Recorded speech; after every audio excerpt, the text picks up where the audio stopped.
back with episode 7 of Made for Love. Love called I Want to Feel Normal. This is a weird show. Yeah. I'm enjoying it. We don't frequently do coverage of half-hour comedies. This has more meat to it than like a standard sitcom. Yeah, but there's not a ton. These are more recaps, I kind of feel like, or this one at least. I feel like it's going to be a recap, but I feel weird that I love Diane as much as I do. It is. What is that? I don't know. Although I read something a really long time ago about how humans will anthropomorphize anything, and it was like a story about a woman who like... Is it not Community? Well, no. Where he breaks the pencil and he... That is a good one. But it was like a woman went to like an antique shop or something, and she only wanted like one thing, but she had to buy the whole thing because it was a set, like a tea set, and she didn't want to leave, like take one away from its family. Mm-hmm. And I just like... So maybe that's it. And she is already anthropomorphic. She's human-shaped. Yeah. Diane. I don't know. I feel like she's the character. Yeah. Like, I genuinely care about her happiness. I was very happy for them. That they got to go on a date? Yeah. Yeah. Or even just Hazel doing her makeup. Yeah.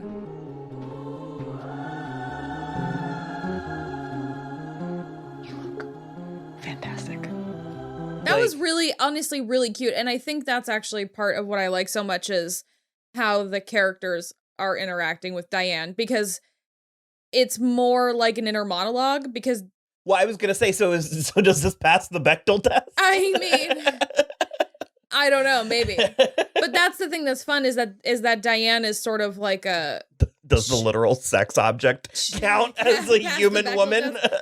But she's able to like let these people let out their like innermost secrets. Like Hazel was being very sincere with her because she can't repeat anything. Mm-hmm. And I think it's fascinating. Very what the deaf man saw. Yeah. So apparently this is based on a book. I didn't know that. I didn't either. Apparently the author is really good at that, where a lot of times the books seem like they're going to be about something else, like something higher concept, but they're ultimately about just like messy people. Yeah.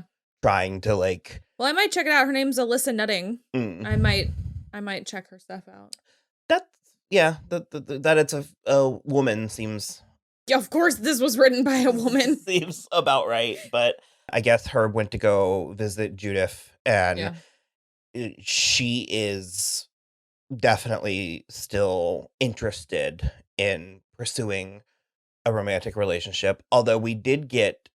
I was going to say confirmation, but I wasn't suspicious, really, but...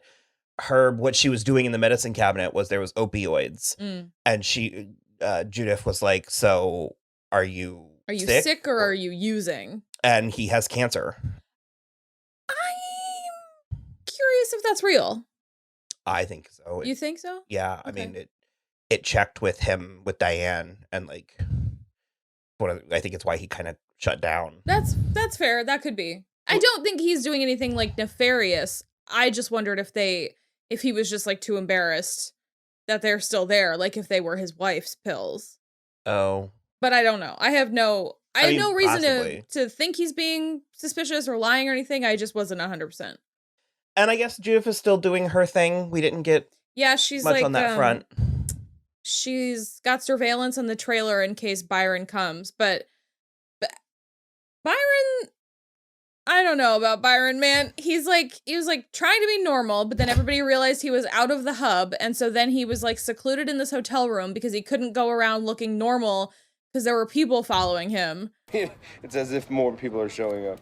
And then Lyle Herringbone found him and Bennett in the hotel and like sort of threatened Bennett, but not really. To just get them to sit down so that he could, like... Open the door slowly. Help. Yeah. Okay, quicker than that. Not that slowly. So, I don't know. It was like, there was kind of like a lot going on. So, was he trying to actually come back, or is he still... I think he was trying to actually come back because he threw Fiffany under the bus. Right, yeah. And it did not help him anyway, because now he's in the pasture cube, too. Well, and apparently there are animals stalking them. Yeah. In the pasture cube. Oh my God. It's the pasture cube.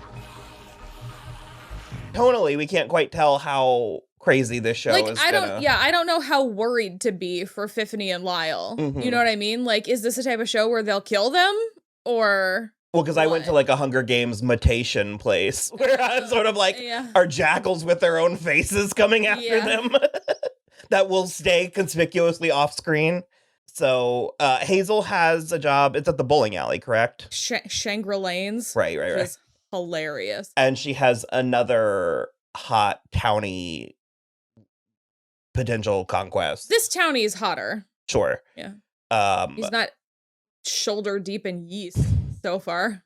Really thrown by the yeast. He smelled so bad she could find him from across town. I thought yeast famously smelled good. Not if you just leave it on yourself. He was like, I haven't showered in 3 days. Okay. This guy's hot and tall, yeast free.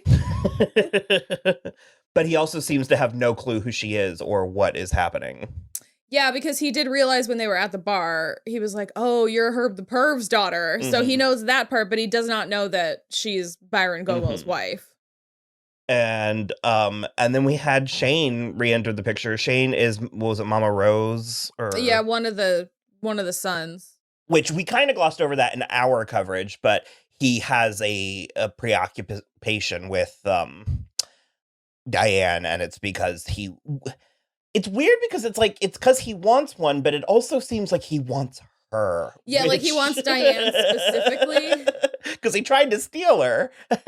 Yeah, it's a little bizarre because you kind of think about, it makes you think about like dating your friend's former partner, and then you're like, but you're literally stealing a sex toy, like a sex doll. You're like using a used sex doll. Don't speak that way about Diane. I love Diane. I'm just saying it how it is. Sullied. Yeah, like a used sex toy. There's a reason there's not a market for secondhand sex toys. I mean, there is, but I don't want anything to do with that. I kind of thought it was funny how quickly Shane became part of this group. Yeah. And they made a deal with him where, what was the significance of flying the plane? Just to feel free? Yeah, it was originally what she was going to try to use to escape. And then she was like, if this is all about to go down, because she had seen Byron on the TVs in the restaurant. Mm-hmm. She was like, if something's about to go down, I just want to be free for like 20 minutes. So I need to borrow your plane. I want to know how she landed it. Well, they said she could fly. Did they? Yeah, she was like a girl when she learned how. Oh, that's fair. It was like a stick shift type situation. Sure, okay, that's fine. And so then at the end, she was served with divorce papers, which... From a drone? Yeah. I mean, it's obviously still, it's a ploy. Something, I'm sure. But I also feel like it might work. Like... It might work. I kind of want them to end up together. That's another thing. It's like, I don't know what the show... what its purpose in the world is. Mm-hmm. Is this just the first act of the book? Is this the entirety of the book? Is it gonna keep going? Yeah. Is it like because I kind of see them, I like the screwball aspect of this, and I would like to see them bring out the better in each other and either end in a good place or maybe mutual destruction. I don't know. I don't know what does a win look like in this show? Yeah, I don't know. I'd also be curious to know if they're like, if it intends to have more seasons, like, because I think that if after 10 years they haven't brought out the best in each other, I feel like they're not going to. You know what I mean? I mean, they weren't. I don't know. They weren't communicating. So maybe if they could communicate, but it's also like, I don't know.